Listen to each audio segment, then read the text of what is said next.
Halo semuanya, hehe ya, welcome back to my channel. Waduh, oke. Udah lama banget nih aku nggak upload di channel YouTube aku karena memang ada beberapa hal gitu. Hari-hari ini aku mulai magang di Berita Mujizat TV, di channel YouTube Berita Mujizat TV. Kalau buat kalian yang pengen ngerti, pengen diberkati atau apapun itu bisa langsung cari, langsung search itu ya, Berita Mujizat TV gitu. Sekalian promosi nih gitu ya. Oke. Di video kali ini itu khusus banget aku pengen cerita pengalaman pribadi aku bersama dengan Tuhan di hari-hari ini gitu. Sebenarnya ini berkaitan dengan cerita Tuhan dalam hidup aku beberapa tahun yang lalu gitu, dan nyambung sama beberapa hari ini gitu. Makanya aku pengen mengabadikan ini di channel YouTube aku supaya jadi reminder buat aku juga sih. Mungkin kalau nggak terlalu bermanfaat buat kalian, it's okay gitu. Tapi ini video aku buat untuk jadi pengingat aku aja. Siapa tahu aku ke depan ada meleng atau aku meleng, ada menyimpang atau gimana, itu bisa diingatkan lagi lewat video ini. Oke. Jadi kalau aku boleh cerita latar belakang hidup aku itu hidup dari lingkungan yang bisa dibilang aku terpapar sama kehidupan entertain atau entertainment gitu, hiburan gitulah ya, menghibur. Aku hidup dari kecil itu dari TK lah ya, dari kecil itu aku udah nggak bisa jauh aku dikenalkan sama yang namanya alat musik, keyboard. Waktu itu aku ngerti karena ada fotonya. Aku mungkin bisa insert kali ya, tapi nggak tahu lah nanti ya kalau ada fotonya. Kalau enggak ya wis lah ya. Dari kecil itu aku udah disentuhkan sama alat-alat musik. Terus di TK itu aku mulai nari juga sama nyanyi. Percaya nggak sih aku nari? Aku dulu dancer loh. Narsis banget Bella, ya ampun. Oke, lanjut ya. Habis itu SD itu aku ikut lomba nyanyi sama nari juga. Nari aku juga ikut lomba loh guys. Wow, luar biasa. Tapi lebih unggul nyanyinya sih waktu itu. Sempet diikutin lomba olimpiade matematika tingkat kecamatan, dan itu aku kalah. Bayangkan itu kecamatan gitu. Oh my god, kecamatan. Tapi kalah, ya wis lah. Dan dari situ aku ngerti bahwa aku memang aku nggak punya bagian di situ. Makanya memang untuk akademik agak dikesampingkan. Oke, kita cari bahasa yang aman ya malam hari ini, kali ini. Oke, di SD itu nyanyi sama nari gitu ya. Tiba-tiba di SMP aku masuk di SMP favorit di Kabupaten Bantul, di Jogja Selatan, di Kabupaten Bantul. Masuk SMP favorit, di situlah aku mulai diuji dengan banyak hal, aku mulai diperkenalkan dengan banyak hal. It's all about entertainment gitu. Karena aku mulai masuk ke vokal group waktu itu, mulai tanpa seleksi aku masuk. Itu aku nggak ngerti sih, ini memang kebetulan atau gimana, aku nggak ngerti. Waktu kelas 7 itu tanpa seleksi, tiba-tiba aku diajari untuk ngamen untuk melatih mental aku. Waktu itu ngamen dari anak SMP ngamen sebelum jam 12 malam di angkringan kayak gitu, ngamen di, ya udahlah, itu memang benar-benar melatih mental aku banget gitu. Gimana kita bisa tampil di depan banyak orang tanpa kita malu gitu ya. Dan SMP itu aku diajari untuk memutus urat maluku, bisa dibilang. Karena memang kita nggak boleh malu kalau kita harus tampil di depan banyak orang gitu, karena tujuan kita untuk menghibur. Waktu itu aku diajarin kayak gitu. Habis itu aku juga banyak ikut kegiatan non akademik seperti baris berbaris. Waktu itu aku juga ikut melatih, jadi asisten lah bisa dibilang. Kalau bahasa mudahnya asisten lah ya, aku nggak ngerti sih itu apa namanya.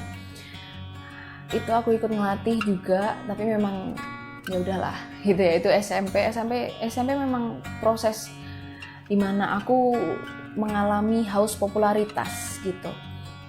Dan lanjut di tiba-tiba di SMP kelas 3 itu aku dapat kenalan gitu ya, diperkenalkan dengan salah satu komunitas Kristen, komunitas rohani yang mendidik aku luar biasa sampai aku ada sampai hari ini gitu ya. Aku ketemu sama Tuhan di situ, aku berdoa sama Tuhan di situ, aku mulai ngerti kasih Bapa di situ, walaupun aku memang Kristen dari lahir ya.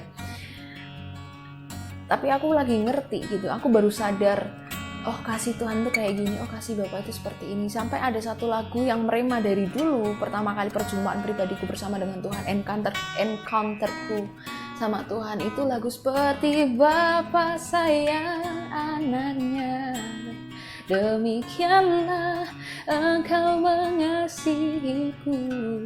Wah, itu merema sampai hari ini gitu. Makanya itu salah satu hal yang jadi titik turning pointku, titik balikku gitu. Sampai akhirnya di SMA, aku naik ke SMA, semuanya dibalikkan sama Tuhan. Yang dulunya aku haus popularitas, tiba-tiba aku diproses sama Tuhan. Nggak boleh nyanyi, saudara, nggak boleh nyanyi, nggak boleh ikut kegiatan apa-apa. Dan aku ngerti, baru ngerti itu ketika hari-hari ini gitu. Kenapa dulu aku harus melewati itu semua? Kenapa aku harus disimpan dulu sama Tuhan? Karena memang Tuhan baru memperbaiki sikap hatiku dulu. Karena aku dulu sombong, karena bisa dapat piala banyak, bisa terkenal lah ya, bisa dibilang ya, lumayan terkenal gitu. Dan di SMA itu Tuhan proses aku, Tuhan sembunyikan aku gitu. Dan dari situ ada satu retreat, saudara, ada satu retreat yang berbicara tentang panggilan. Nah, ini nih, di situ tuh ada tujuh pintu lah ya, bisa dibilang 7 pintu yang ada pendidikan, ada sosial, ada keagamaan, hamba Tuhan seperti itu, ada olahraga juga, ada bisnis, ada apalagi aku lupa. Dan aku merasa aku nggak tertarik sama sekali, aku nggak punya kemampuan di situ. Dan tadi aku udah bilang akademiku bobrok banget gitu ya, sebobroknya, karena memang aku ngerti bukan bagianku di situ. Dan aku tidak punya kemauan untuk ke tadi yang aku udah sebutkan, ada pendidikan dan sebagainya itu. Sampai aku bingung, aku mau kemana ya? Habis ini aku mau kemana? Panggilanku apa ya? Sampai akhirnya ada satu kertas yang ditampilkan sama salah satu pembicaranya, itu ada kertas entertainment. Di situ aku mulai tertarik ke sana dan aku mulai berdoa di sana dan aku bisa mendapatkan hati Tuhan di sana. Aku percaya Tuhan punya hati untuk entertainment. Aku percaya Tuhan ada di sana. Sampai akhirnya aku nangis di sana, aku mengerti bahwa Tuhan punya hati di sana, aku bisa merasakan hati Tuhan di sana waktu itu. Tapi selama perjalanan ini, saudara, kayak pintunya itu belum kebuka gitu, gimana ya biar aku bisa ada di sana. Sampai waktu itu sempet aku ngover lagu sekuler gitu ya, karena hidupku penuh dengan keduniawian. Aku ngover lagu sekuler, dilarang waktu itu, aku sempat stres, sempat kepahitan juga. Kenapa sih aku nggak boleh? Kenapa sih?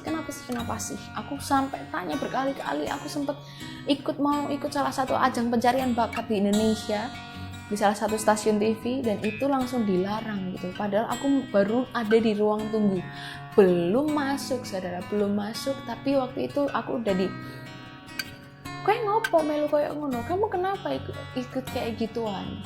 Kalau kamu ikut kayak gitu, ada banyak hal didikan waktu itu yang cukup keras, yang membentuk hidup aku sampai hari ini gitu. Dan tiba-tiba di SMA aku mau ke kuliah, aku bingung mau kuliah apa, saudara. Biasanya orang kan bingung ya mau kuliah di mana gitu ya. mau kuliah di kampus mana itu orang bingung, tapi aku bingung itu mau kuliah apa. Sampai di titik itu saudara, aku bingung banget. Padahal SMA itu aku dengan kagetnya aku masuk IPA. Aku juga itu out of nowhere, tiba-tiba aku masuk IPA. Tapi aku sama sekali aku remedi terus waktu itu. Ya Allah, itu bagian dari yang memalukan sih, tapi ya udahlah, nggak apa-apa, aku cerita hari ini. Oke lah, akhirnya aku memutuskan masuk ilmu komunikasi di salah satu universitas swasta di Jogja.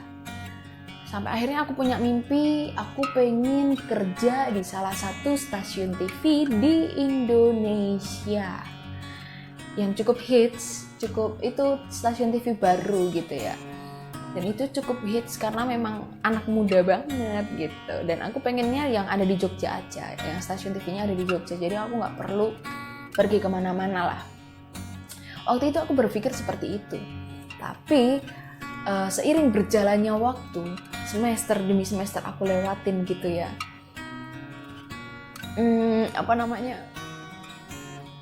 Kantor yang aku lewatin itu, kantor TV-nya itu tutup gitu. Nggak tahu pindah atau apa, aku nggak ngerti informasinya sama sekali, tapi waktu itu tutup. Sampai akhirnya aku bingung, aku mau magang di mana gitu, dan sebagainya. Sampai akhirnya di semester sebelum aku bingung magang di mana, di semester 5 itu ada peminatan di kampus aku, di jurusan aku. Sampai pada akhirnya ada dua pilihan, komunikasi strategis dan komunikasi massa dan digital. Komunikasi strategis itu lebih ke humas, hubungan masyarakat, public relation, seperti itu, yang bisa kerja di hotel lah, ketemu sama orang secara langsung dan sebagainya, komunikasi marketing dan sebagainya, kayak gitu-gitulah. Dan di komunikasi massa digital itu lebih belajar pada channelnya, gimana kok media penyiaran itu seperti apa, stasiun TV itu seperti apa, radio itu seperti apa, bagaimana jurnalistik dan sebagainya, itu belajar di situ. Oke lah, sampai akhirnya aku memilih di situ, di komunikasi massa digital. Langsung aku di semester 7 ini aku memutuskan untuk aku magang di Berita Mujizat TV gitu.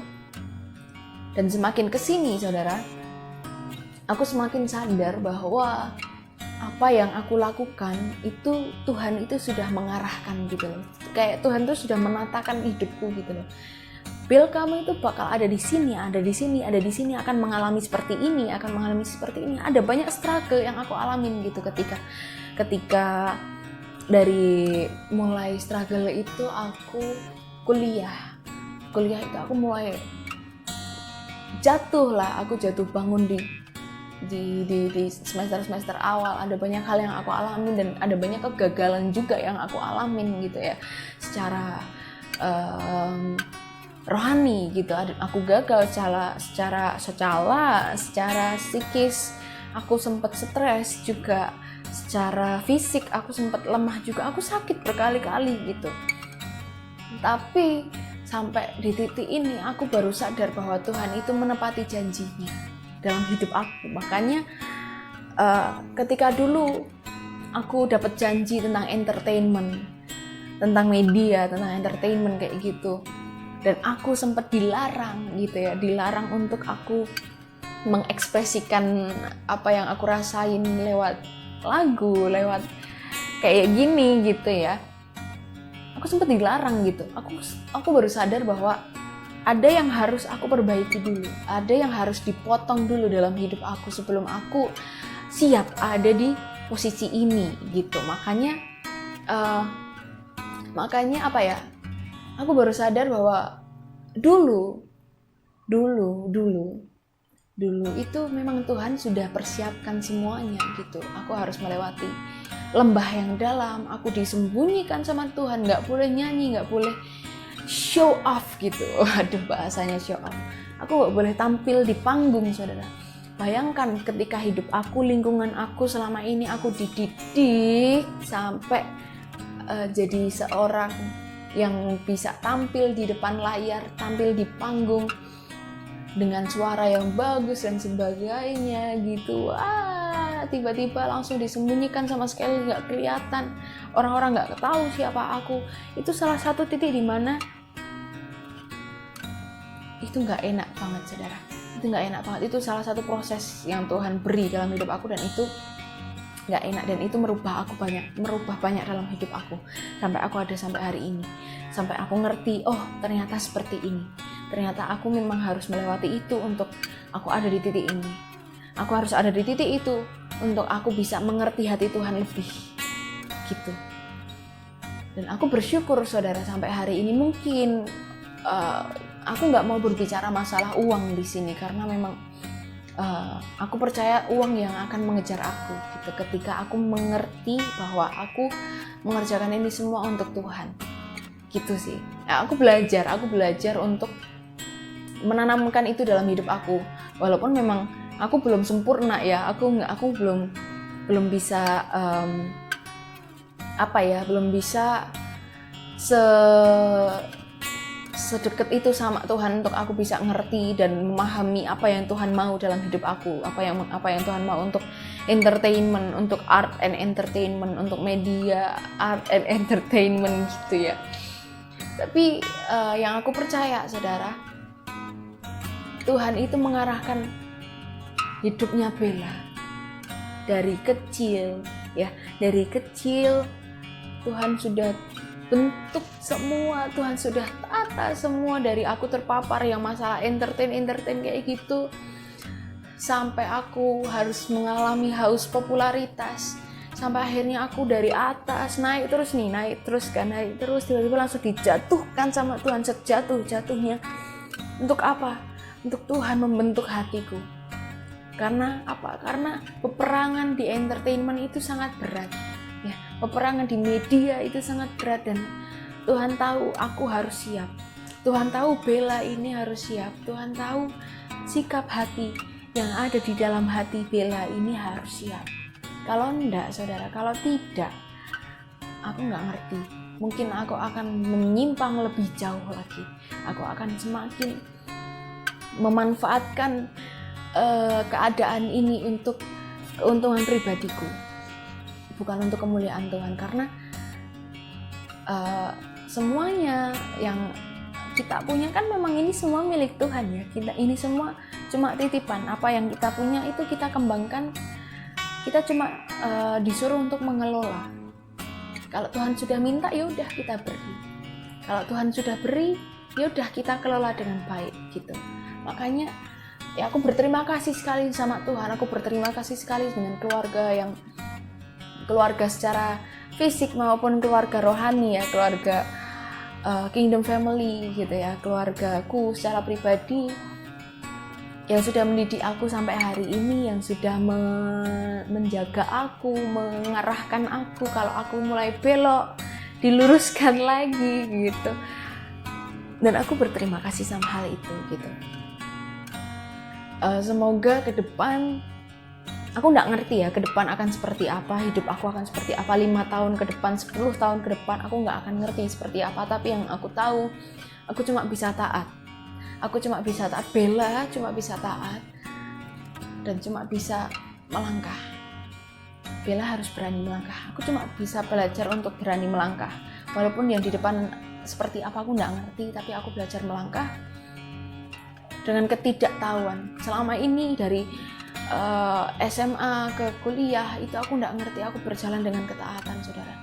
Berjalan dengan ketidaktahuan. Yang aku tahu Tuhan menyertai hidupku. Yang aku tahu ketika hatiku benar, Tuhan akan menyertai hidupku. Tuhan akan tetap menyertai apapun yang terjadi.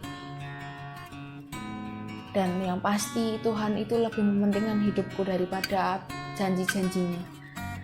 Dan itu aku sudah membuktikan, saudara. Dan itu aja yang aku pengen sharekan. Itu aja yang aku pengen bagikan sama kalian ya. Biar jadi dokumentasi juga di YouTube aku, supaya itu tadi, supaya jadi reminder dan mungkin bisa memberkati kalian juga yang mulai melangkah di masalah panggilan. Mungkin salah satunya bisa mungkin sama kayak aku, bisa kita saling share aja, bisa hubungin aku, bisa komen gitu ya. Oke deh, gitu dulu dari aku. Sampai ketemu di lain kesempatan, sampai ketemu di video-video selanjutnya. Semoga aku ada topik yang menarik juga yang bisa dibahas, dan semoga aku slow.